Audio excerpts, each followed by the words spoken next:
Aujourd'hui, nous allons parler d'un phénomène qui a pesé presque aussi lourd que le virus lui-même, l'infodémie autour du Covid-19, en particulier sur les questions de coagulation, de thrombose et de vaccins, et pourquoi ces enjeux restent d'actualité.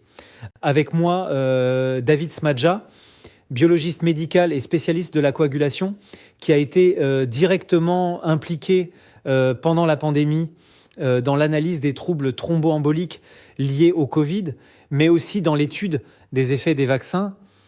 Cette double expérience lui a permis d'être au plus près des données scientifiques, tout en observant la circulation et l'impact des fausses informations sur ces sujets sensibles.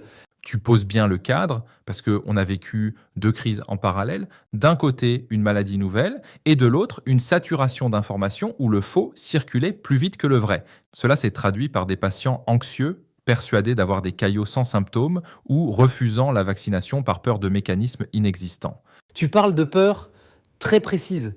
Qu'est-ce qui, sur la thrombose, a cristallisé autant d'inquiétudes chez les gens ?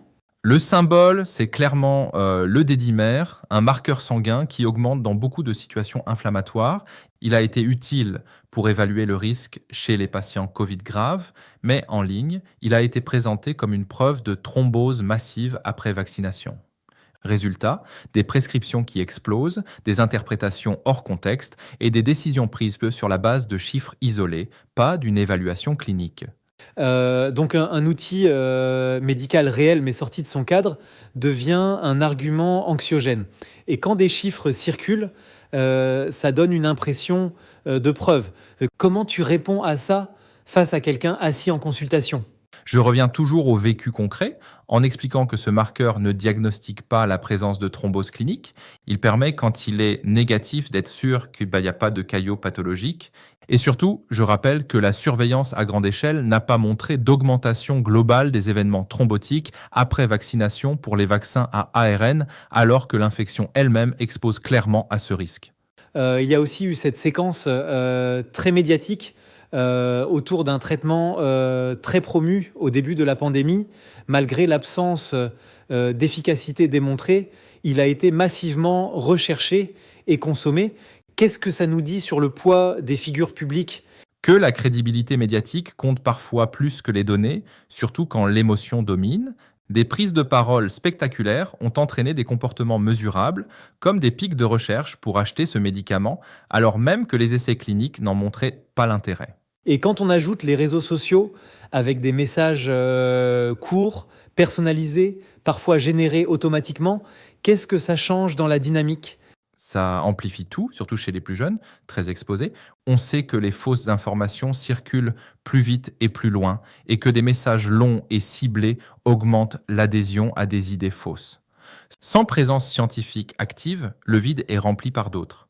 Si on se projette, qu'est-ce que cette expérience devrait changer durablement dans notre façon de faire de la santé publique ?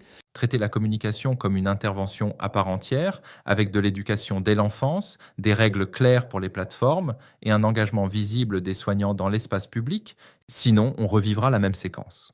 Nous en parlerons lors du grand congrès international d'hémostase et thrombose qui se tient en juillet à Paris. Ce qui relie tout cet échange, c'est que la science ne suffit pas si elle reste silencieuse. Merci pour cette mise au point. Et pour ceux qui nous écoutent, la prochaine information de santé qui vous inquiète, prenez une seconde pour interroger sa source, son contexte et ce qu'elle change vraiment pour vous. Et rendez-vous à Paris pour en parler avec toute la communauté scientifique qui s'intéresse aux caillots sanguins et aux hémorragies.